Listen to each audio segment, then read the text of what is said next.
Pagbangon sa umaga, pitakay wala ng laman, sumabay pa sila.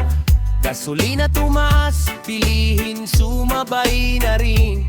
Pritong isda, tinapay, kape sa kanto, lahat sila tumaas na. Ang mga damit na lang sa Divisoria ang hindi tumaas.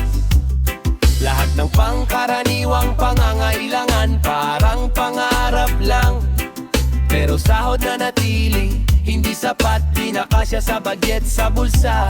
Dahil sa taas ng presyo, paano makakasabay? Tumaas ang bilihin, tumaas ang pasahe, ngunit ang sahod ganon pa rin, para bang ginawawa na ang tao. Nasaan na ba ang gobyerno? Wala na ba kayong plano sa krisis na ito? Puro na lang ba kayo impeachment ang plano? Wala na ba kayong solusyon krisis na to? Krisis na to.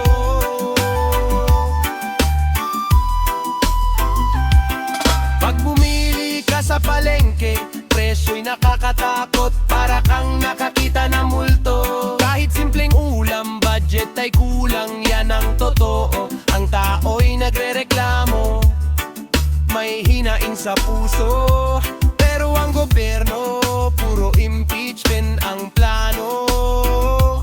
Sa Senado at Kongreso, walang aksyon dito, pati Pangulo, walang aksyon sa krisis na to.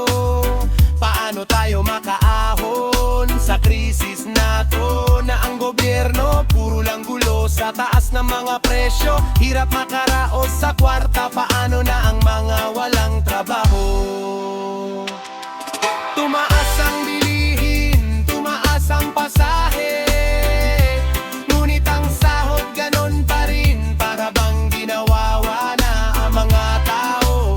Nasaan na ba ang gobyerno? Wala na ba kayong plano sa krisis na ito? Puro na lang ba kayo impeachment ang plano? Wala na ba kayong solusyon krisis na to?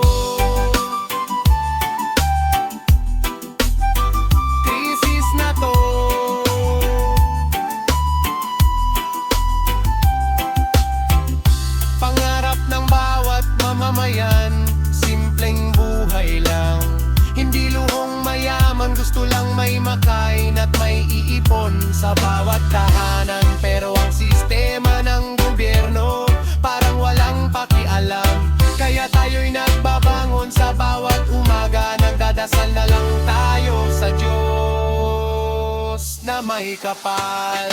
Tumaas ang bilihin, tumaas ang pasahe, ngunit ang sahod ganon pa rin, para bang ginawawa na ang mga tao.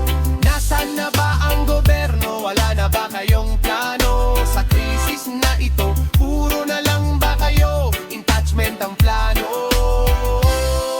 Tumaas ang bilihin, tumaas ang pasahe, ngunit ang sahod ganon pa rin, para bang ginawawa na ang mga tao.